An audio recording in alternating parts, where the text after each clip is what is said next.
Vous savez, le drame, c'est que beaucoup de personnes pensent que Dieu intervient dans nos vies parce qu'on prie. C'est pas vrai.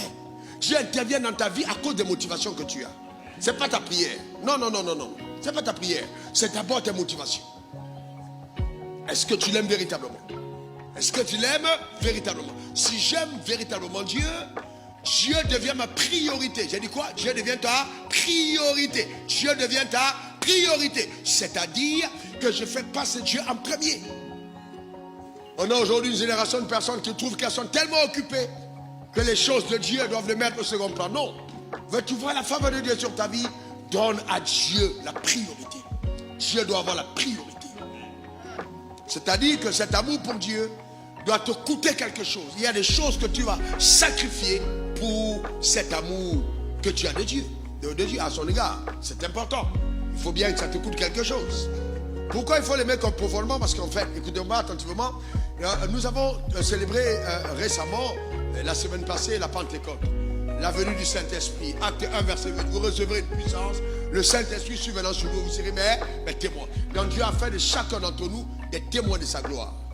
Jésus a dit dans Jean 16, verset 7, il est avantageux que je m'en aille, car si je ne m'en vais pas, le Consolateur ne viendra pas. Verset 13, quand il sera venu, le Saint-Esprit, le Consolateur, il vous conduira dans toute la vérité. Dans le rôle du Saint-Esprit, dans la vie du croyant, c'est de faire de toi un témoin véritable. Mais il est aussi là pour te conduire dans toute la vérité et il te révélera les choses à venir. C'est-à-dire que le Saint-Esprit, écoute-moi attentivement, le Saint-Esprit te révélera les choses à venir. Il te révélera les choses à venir. Maintenant, suis-moi bien, suis-moi très bien. Il faut bien comprendre que le Saint-Esprit ne parlera pas à tout le monde des choses à venir. Ce que le Saint-Esprit attend, c'est ta motivation. Il y a des choses que le Saint-Esprit ne te dira que parce que Dieu connaît ton cœur. 1 Corinthiens 2, verset 9. Regardons ensemble.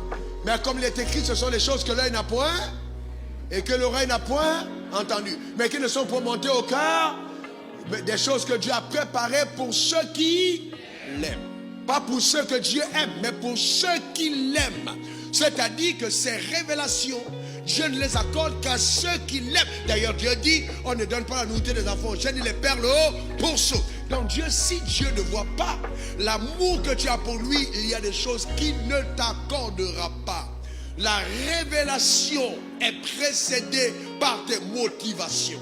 Pour que le Saint-Esprit te parle et qu'il te parle conséquemment, il est important. Surtout les choses à venir, il regarde tes motivations.